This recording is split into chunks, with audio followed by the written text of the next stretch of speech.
আসসালামু আলাইকুম প্রিয় দর্শক, আসন্ন নির্বাচনে অনেক দিক থেকে এটা কিন্তু একটা অন্য আগের যে নির্বাচনগুলি ছিল তার চেয়ে একটা ব্যতিক্রমী নির্বাচন।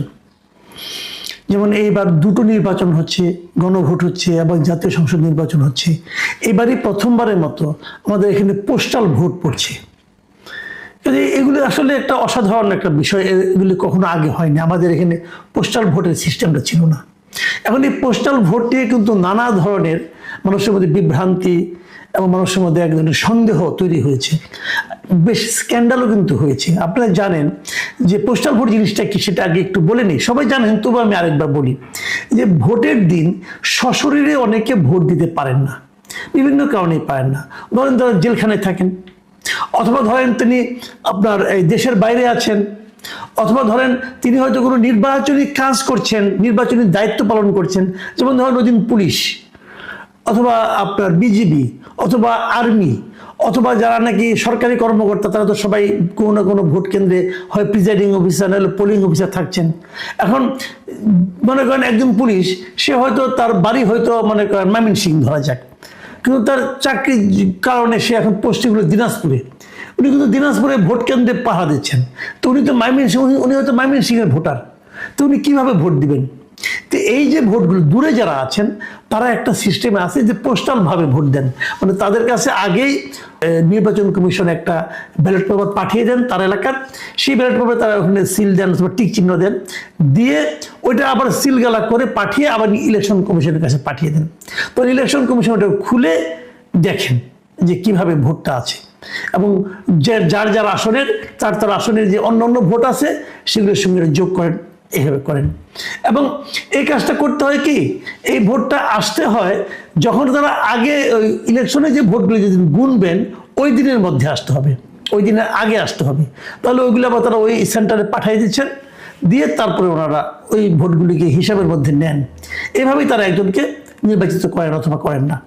কিন্তু প্রত্যেকটা ভোটারের একটা শান্তি থাকে যে আমার ভোটটা তাহলে কাউন্ট হলো।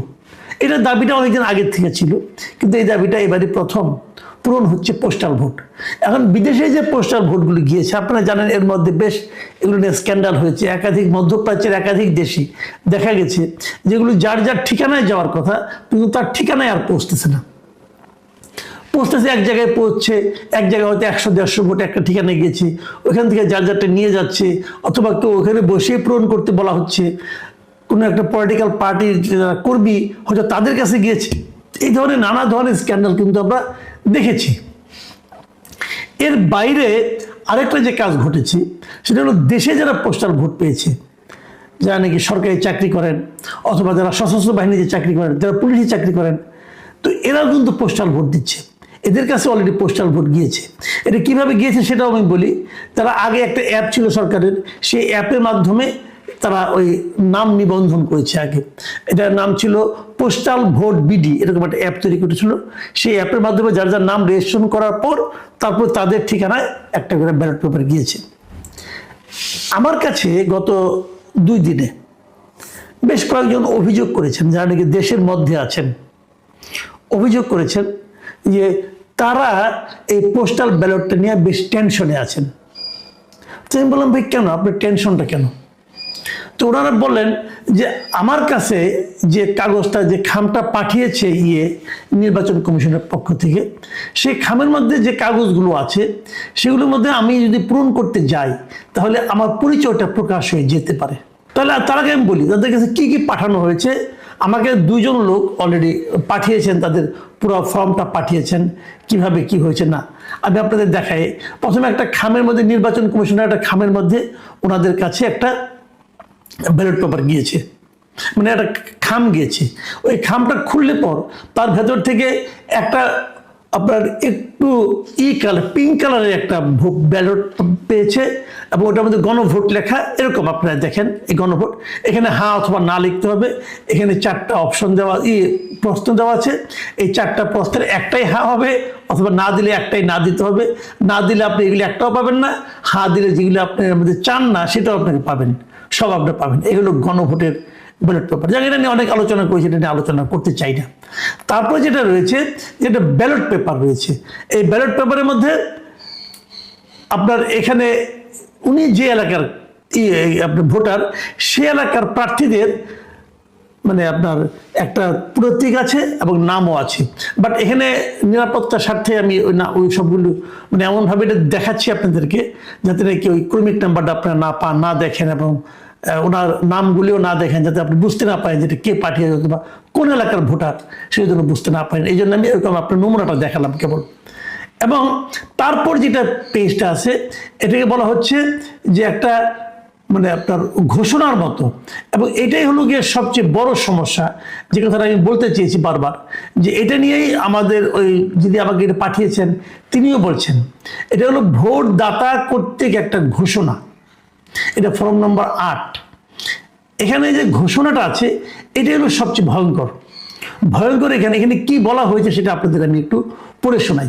এখানে লেখা হয়েছে, আমি এত দ্বারা ঘোষণা করেছি যে উপরোক্ত নির্বাচনের এত এত এত ক্রমিক নম্বর সম্বলিত পোস্টাল ব্যালট পেপার এবং গণভোটের পোস্টাল ব্যালট পেপার যে ভোট দাতার নিকট প্রেরণ করা হয়েছে, আমি সেই ব্যক্তি।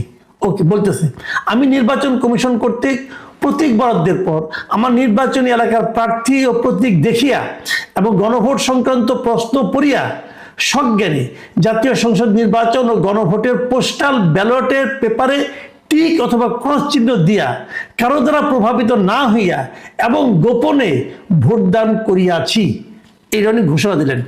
তারপরে উনি বলতেছেন যে আমি আরো ঘোষণা করেছি যে পোস্টাল ব্যালটে ভোটদানের উদ্দেশ্যে মোবাইল অ্যাপে নিবন্ধন করার পর আমি শুধুমাত্র পোস্টাল ব্যালটের মাধ্যমে ভোট প্রদান করিয়াছি বিধায় সশরীরে ভোট কেন্দ্রে উপস্থিত হইয়া ভোট দিতে পারিব না।